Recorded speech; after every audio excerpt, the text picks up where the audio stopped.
Olá, sejam todos muito bem-vindos. Eu sou Elisa Araújo, advogada, e o nosso papo de hoje vai ser sobre pensão por morte.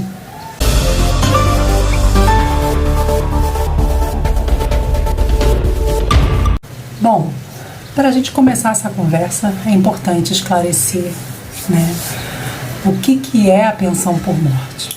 A pensão por morte é um benefício da Previdência Social que é devido aos dependentes. O que isso quer dizer? E existe um titular do direito, que a gente chama de segurado, é aquele que está assegurado pela Previdência. E a pensão por morte é um benefício que não é pago diretamente a esse segurado, ele é pago aos dependentes. A finalidade é justamente, em razão do falecimento, essa remuneração que seria um dia paga a ele a título de ou aposentadoria, se ele ainda não for aposentado, ou futuramente, em caso de benefício, se ele estivesse doente, esse valor é transferido à família, justamente para lhe dar condições, de continuar vivendo com o mínimo razoável, contar com aquela renda dentro daquela família. E para quem essa pensão por morte é devida? A lei elenca 3 categorias, que a gente chama de classe. A primeira classe tem um grupo de pessoas, na segunda tem outro grupo de pessoas e na terceira tem outro grupo de pessoas. Sempre que tiver gente na primeira classe, a gente exclui as demais. Quando não tiver ninguém na primeira, a gente vai para a segunda classe e aí exclui a terceira. Entendeu? De quem são esses, conforme as classes?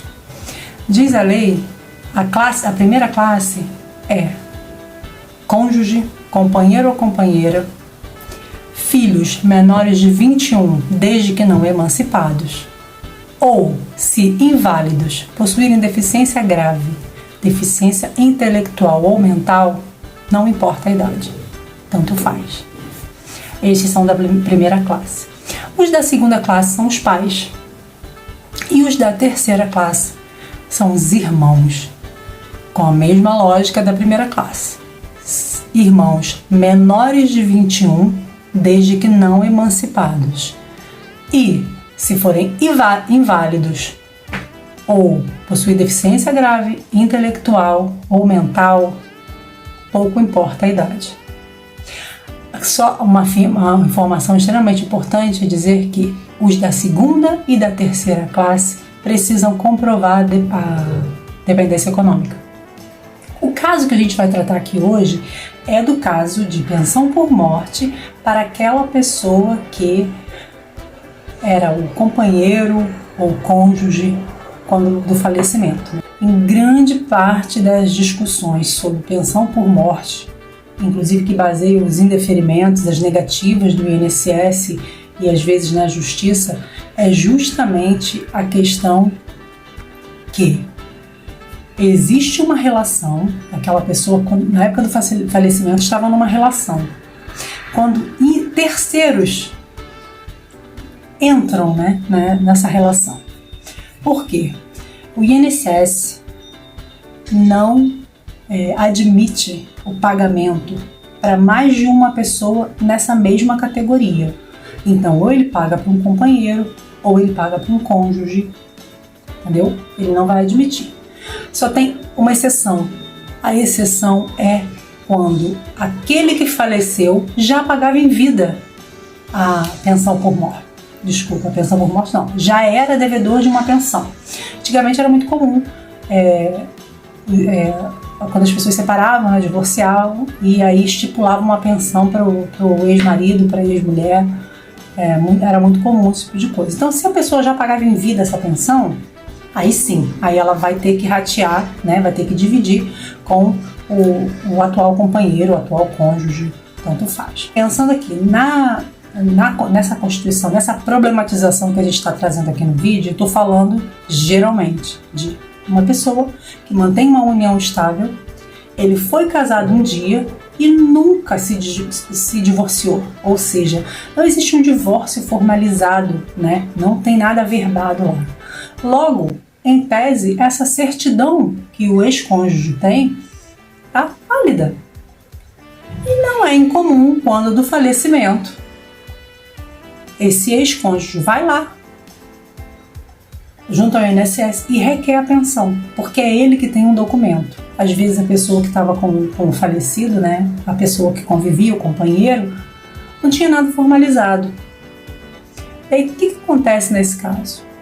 A gente tem uma inversão aqui. Qual é essa inversão?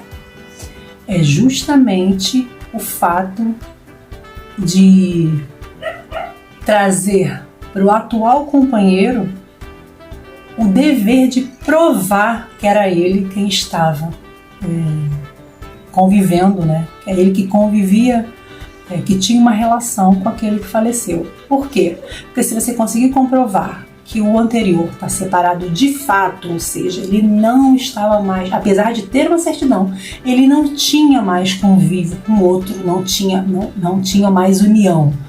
Então, quando você consegue a comprovação dessa separação de fato do relacionamento anterior, o INSS vai excluir a pensão daquele que, apesar de ter um documento, requeriu a pensão e vai incluir você, porque provou que era ele que convivia, que tinha todas a união era com esse falecido, que você tem as provas necessárias, né? E bom, quais são essas provas, né? O que tem que ser feito? Aquele que era o companheiro, quando da morte, ele pode requerer uma justificação administrativa, que é um procedimento junto ao INSS, para comprovar essa separação de fato da relação anterior e comprovar também que ele era, através de documentos, fotos, testemunhas, que ele era a pessoa que estava com o falecido quando do falecimento. E o que você pode juntar, o que seria muito interessante, né? Juntar. É uma prova muito interessante, por exemplo, né, quando de fato as pessoas estavam convivendo, quando a pessoa que participa da vida do falecido, geralmente é ela que consta, né? O companheiro, a companheira, como declarante do óbito. Isso é uma informação muito importante. Outra informação, outra coisa bem importante: fotos, contas, né, com endereço em comum. Por exemplo, um tem a conta de água, outro tem a conta de energia, né? Estão ambos no mesmo endereço. Serviços que um deles seja o titular e o outro dependente, do tipo plano de saúde, plano odontológico, às vezes associação em algum clube, né? Esse tipo de serviço também é muito interessante ter. É interessante também são casos de contas conjuntas, né? Porque a conta conjunta, além de demonstrar a movimentação feita pelos dois, você consegue, por exemplo, o extrato bancário e você vai ter meses para trás, né, antes do falecimento. Também é uma coisa bastante interessante. Um detalhe extremamente importante é saber que essas provas têm que ser contemporâneas, ou seja, na mesma época que os fatos.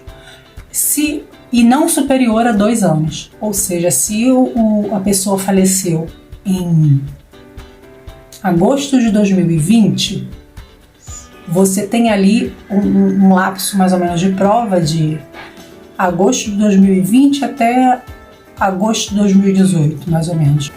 Resumindo, se você está numa situação dessa, conhece alguém que esteja passando por essa situação, como deve ser resolvido?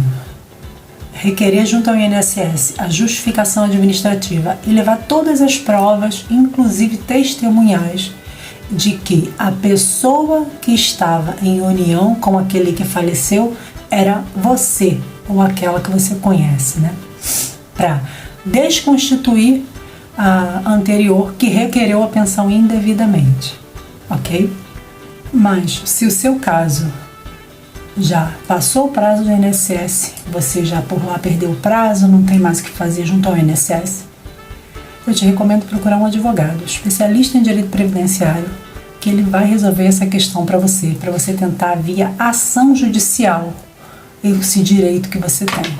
E se esse vídeo fez sentido para você, se você achou o conteúdo relevante, se você achou que conhece pessoas que precisam saber disso que a gente falou aqui, compartilhe esse vídeo, divulga essa informação. A meta aqui, o objetivo desse canal é um bom papo com conteúdo relevante e informação importante, ok? Eu desde já agradeço novamente seu tempo. Obrigado por estar aqui comigo. Um grande abraço e fiquem todos com Deus.